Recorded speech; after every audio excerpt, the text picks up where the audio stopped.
Hi, Carl here for Pro TV. We're at IBC 2016 and I'm joined here at the Canon Stand by Mike from Canon Europe. How are you? I'm very well, thank you very much. Excellent. What have we got here? This is obviously the 5D Mark IV, our newest camera, launched about a week ago. Obviously successor to the long-running 5D Mark III. Which everyone knows and loves. And grandson, daughter of the 5D2. So we've kept the same form factor, because if it's not broke, don't fix it kind of technique. But I think there'd be an uproar in the stills community if you changed the form factor, wouldn't there? Yeah, the buttons are where they are for a reason, and they've developed into those positions over years. We're not new to this game, so this is all thought about, and they've evolved into this state. So the form factor same, but inside it's very, very different. New mirror system, obviously built-in Wi-Fi, built-in GPS. Little things you can't see, extra weather sealing. So on the 5D3, although we had weather seals, not every single joint was weather seals. So here, practically, if you open every part, there is a small O-ring around every single part. And it's quite, there's little bits of feedback from customers saying, we need this, or this wasn't so good. That's what we've tried to tackle with this camera as much as possible. We lent, in fact, the first camera in Europe, we lent to a lovely little German photographer called Ulla. And she said, I've got to shoot in the South Pacific. We went, fantastic, off you go. She didn't tell us she was photographing volcanoes. And so she took it out and she sent us these photographs in a rainstorm. We're going, oh, fantastic. And then Camera survived? Camera survived. Last week I met her and she went, that's not rain, that's actually acid rain. Oh. Yeah, so, so this camera's now being used by other photographers. Don't get much more of a stress test than acid rain. Acid rain and in a magma chamber. So it was like, okay, and we can't do this kind of stuff until you give it to a photographer and they will test it. Don't you have magma and acid rain at Canon HQ? Only in the evil layer of the boss. But yeah, basically our customers will test it far better than we ever can, and their testimony is really the kind of thing that sells these products. Like the 5D2, we probably didn't realize how great the video could be. And customers told us they're the ones who put it through the biggest tests. What we do, we make products for customers, and they're the ones who push them to the limits. So that brings us on nicely. Let's talk about the video capabilities of this. Capabilities. So obviously it's 4K. It has a 1.7 crop, which everyone's talking about. Because of the resolution of the sensor, higher resolution means to have a direct readout dot to dot is a smaller area. And basically the reason for this small area is we went for the best quality we could. If we read off from full sensor, we would have to line skip or downsample. The processing power would drain the battery. It was a whole series of compromises and swings around. Which is what the original Mark II did. And people didn't like the moire. It was one of its biggest criticisms. And then having 4K would be much more noticeable. So a decision was made to be the best possible quality, to have a direct dot-to-dot readout.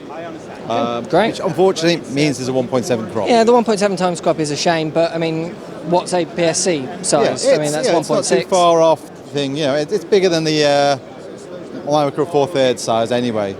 But one of the reasons, again, for the data readout is because of the dual pixel AF, which we've introduced with other products like the 80D and the C300 Mark II. But coupled with a touch screen, brilliant.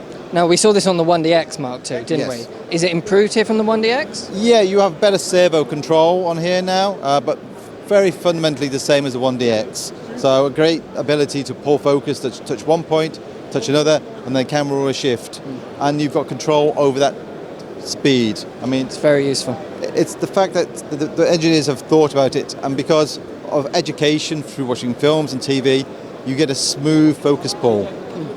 While your older camcorders had that horrible jump, which was really horrible and nasty to look.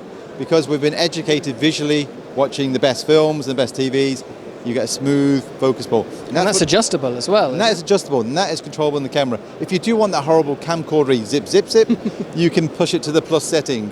But most people... You can have the horrible camcorder zoom. Yeah, this one's a special setting, everyone wants that. But you have the slow movement, which is, and people see it. We've shown professional video makers, and most professional filmmakers, autofocus that's not professional. Why would you autofocus? But this was the same mentality we had with still photographers when we introduced it in the EOS 1. But one by one, they went, oh, why the hell am I focusing?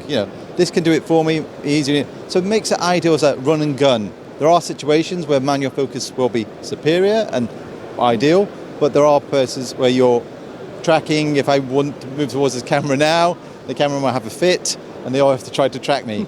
If you doesn't have to worry about that, and the camera can do that for you, brilliant. It's things like the C700. We've taken it to another level where you can move between the 2 points by flicking a button, and it would jump between the 2 points very easy. So this is things we've been looking at, these little technologies. I think it's great. It makes a big difference for video shooting. Yeah, I think it's a dawn of this kind of making useful autofocus into professional high-end productions. Now, one thing that's been said a lot online about this is that there's no C-Log in the camera. Why do you think that might be? Basically, it's down to the codec.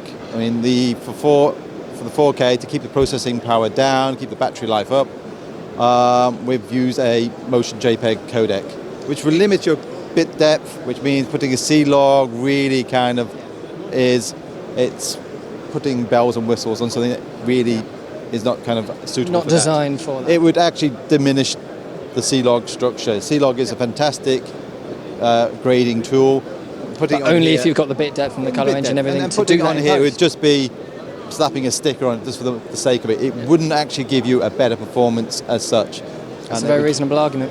Yeah, so it's not BS people around that kind of stuff. Let's be honest and say the camera can't do that, and not put a sticker on or a feature just for a tick box sort of sake.